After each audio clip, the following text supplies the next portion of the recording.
Alright, so just jumping right into it.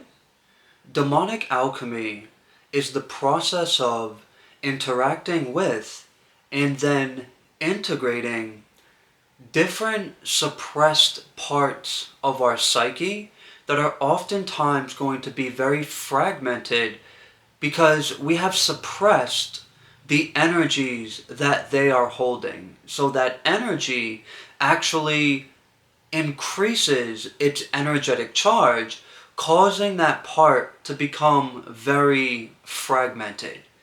We all have these different parts of our psyche in the same way that the ancient gods and goddesses of old have been demonized and called demons by the later religion known as Christianity. Is the same way we have actually learned to judge, to suppress, and to demonize different parts of us that are not in alignment with what makes society feel comfortable.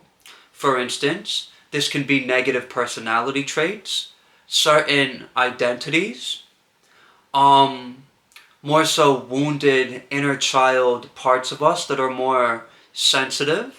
And during early childhood, we were taught that it's not actually safe to express the emotions that are now associated with that wounded inner child that is still existing inside of us.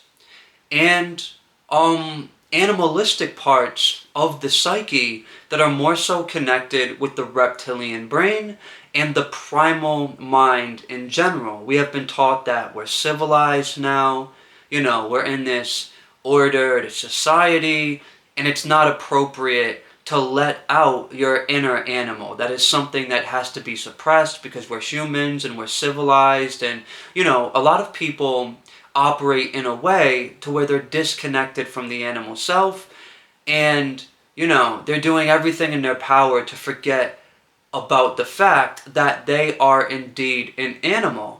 And these primal parts of us are what actually made us great and what led us to this very moment in time right now to where we are more civilized, and the world, although yes, can be very dangerous, it's also a much safer place than it used to be. We're not out in the wilderness with a spear and things of that nature, and we're not constantly in the same kind of survival stress energy that our ancestors were very dependent on actually being in just to survive. Yes, there's survival stress, but it's a little bit different than what our ancestors were experiencing.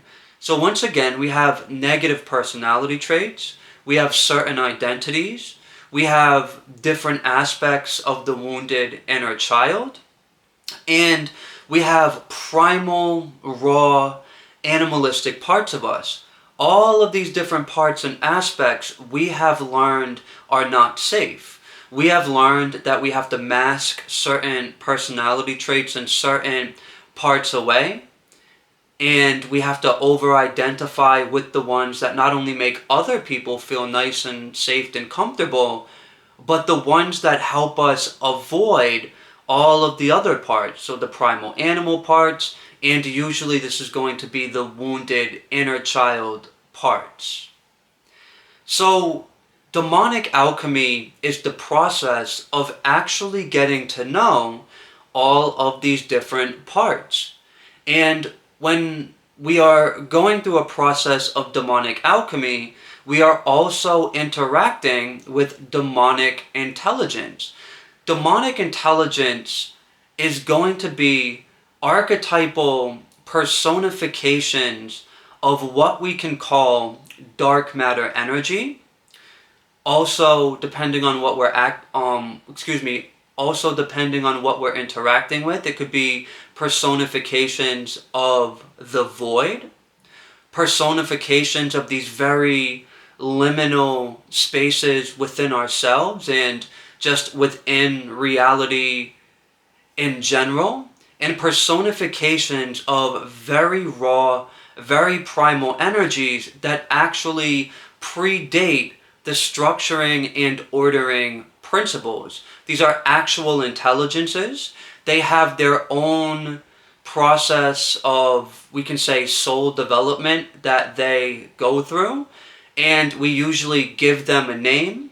We assign some type of imagery to that force, and this gives us the ability to interact with it. And these demons are not only their own intelligence, but they are also parts of our own subconscious and our own unconscious. We can say they are parts of our own energetic structure. The aspects of our energetic structure that most people are not actually consciously accessing, right?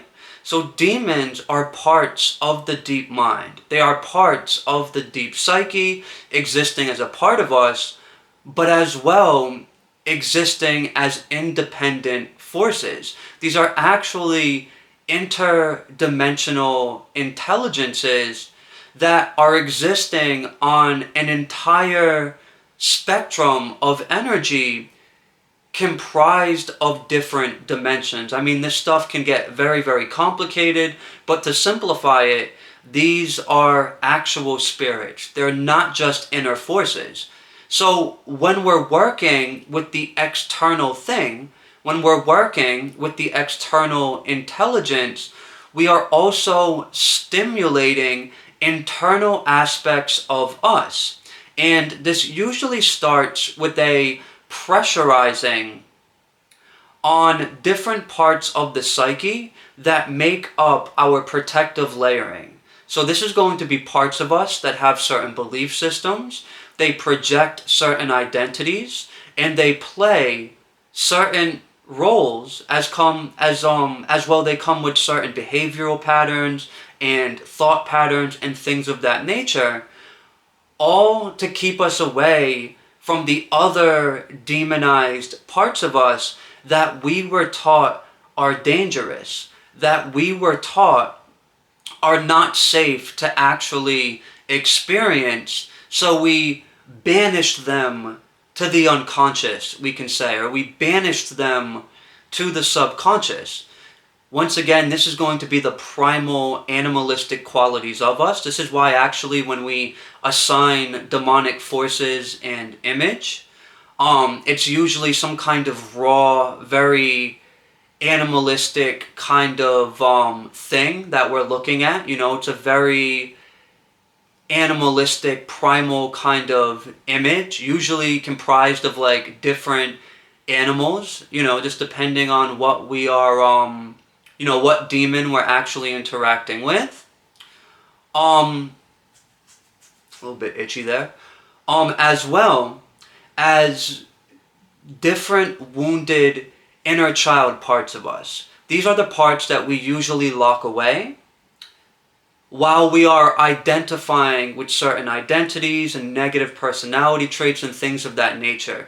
So the demonic intelligence in general, it starts dissolving the parts of us out of the roles that they were in to keep us away from these other parts of us, the ones that are really raw and they're holding a very intense energy, the animalistic parts, the primal parts, and the wounded inner child parts that are very sensitive and they're very vulnerable, you know?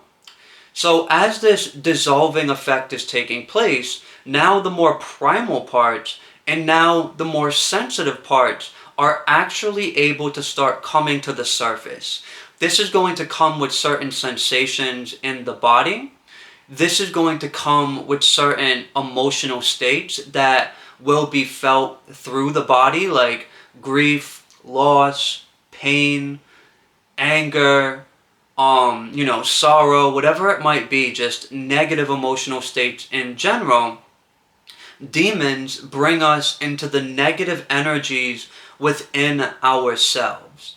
And as this is happening, there's also a reordering of what is taking place outside of us in our external reality.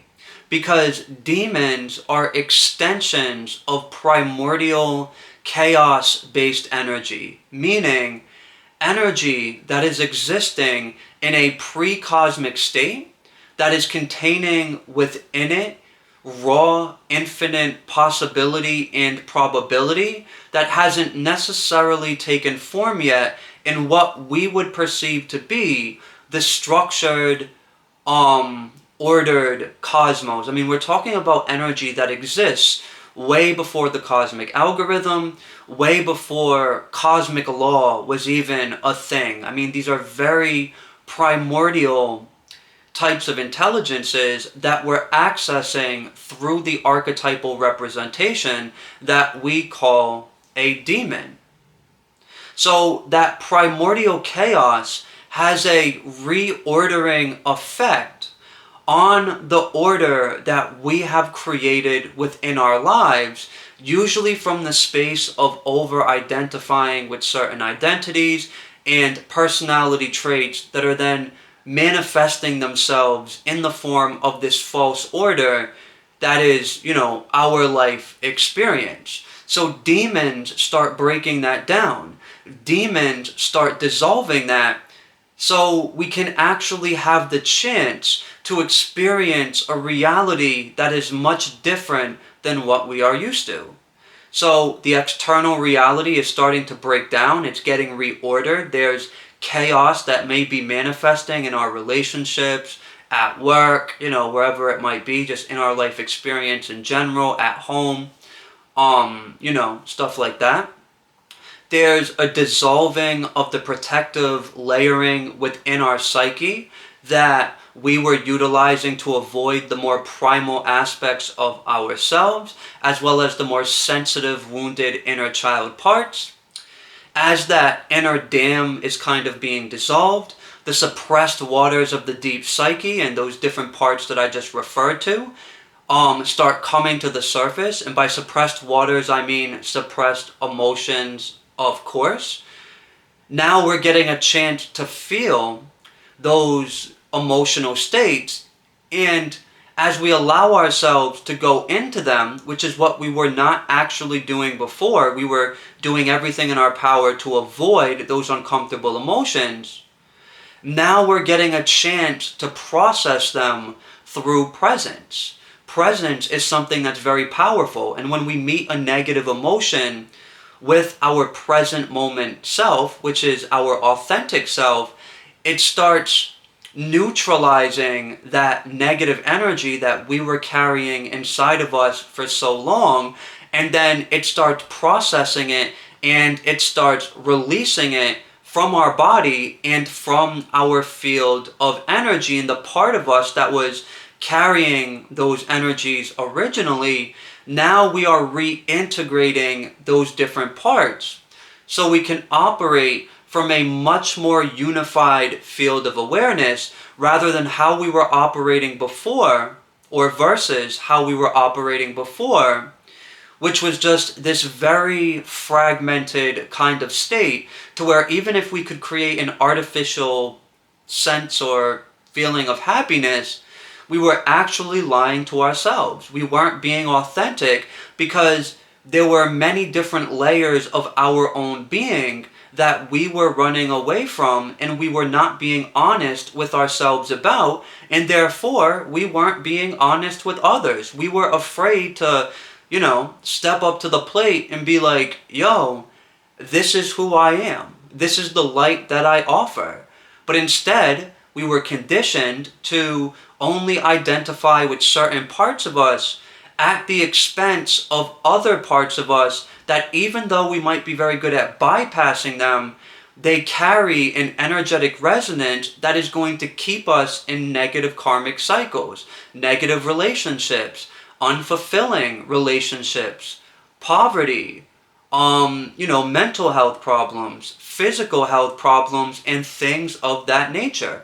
What we resist within ourselves is going to persist in the form of some type of reality experience, whether it's mental, emotional, or physical. Usually it's going to be all three of those things to some degree, because that's just how energy operates. That's just how energy works. So when we're working with demonic intelligence, we are resurfacing the very suppressed negative energies and emotions that are keeping us in those negative karmic cycles that we're experiencing in our life and experiencing with people. And this is happening through the dissolution of the roles that other parts of us were playing to keep us away from those negative energies inside of us that were once again keeping us in those negative karmic cycles. And of course, through the principle of as within, so without, our life experience is going to reflect our inner changes and vice versa. So the external triggers and sometimes very heavy catalysts that might show up in our external reality, that can trigger internal change on both a psychological and emotional level, even a physical body, nervous system level. But as well as we're also simultaneously changing on the inside, this is being projected into our external reality in the form of change. Our relationships with people begin to change. Our relationships, let me say it like this, our relationships to relationship begins to change because our relationship with ourselves begins to change. Our identities, identities that we were very stuck on and we were very convinced that this is who I am and this is who I have to be and all of that stuff. Well, those identity attachments begin to dissolve, and then we will birth a new identity that we then start creating our reality from. So now our reality becomes a more aligned extension of the healthy identity versus the identity that was driven by all of this unhealed trauma and the suppressed negative energies that are associated with that trauma. So we go through an entire process of deconditioning and reconditioning. We go through this entire process of embracing death and rebirth, death and rebirth, death and rebirth. And then from rebirth, we swing back into death again. And we are embracing this entire process of letting go that which is not serving us in our reality. So that could be the current job that you're working at. That could be certain relationships that you're in, connections that you make with people, things that you do, behaviors, thought patterns, whatever it is. When you're working with demonic intelligence, there's going to be this pressure to start letting those things go, so there's more room within yourself to be more of yourself, and there's more room in your life experience to actually start acting as a container for your highest evolutionary path. But if you've been limiting yourself to a very large degree, there may be a lot of things that need to change, a lot of things that need to let go. But the automatic result or byproduct of working with demonic intelligence is going to be that reordering. And if you want to, you can hold on to those things and hold on to those aspects of your life. But the point is, the opportunity is there. You will notice that people get distant that aren't good for you. Maybe it takes some conflict or some betrayal for you to realize that a relationship was never healthy in the first place. Other aspects of your reality, they start experiencing catalyst and they start experiencing pressure and they start going through death. They start going through change. And this is the old reality leaving, so you can now embrace the new reality. This is what demonic alchemy is truly about. It is a path of dying, letting go, emotional processing, and surrendering to the present moment while accepting change. This is the process that you are going to go through. And not only I myself, but I've also watched people go through major shifts in consciousness and major shifts in just the life that they were living in a very short time. I'm talking about weeks or just months working with demonic intelligence. Never mind people that are honoring their process, they will look back a year later like, wow, I am a completely different person. And these are the kinds of changes that I've been through working with demonic intelligence and going through the process of demonic alchemy. This is what I wanted to share in this video. If you watched all the way through, thank you, I certainly appreciate it. And I will catch you in the next video. Thank you.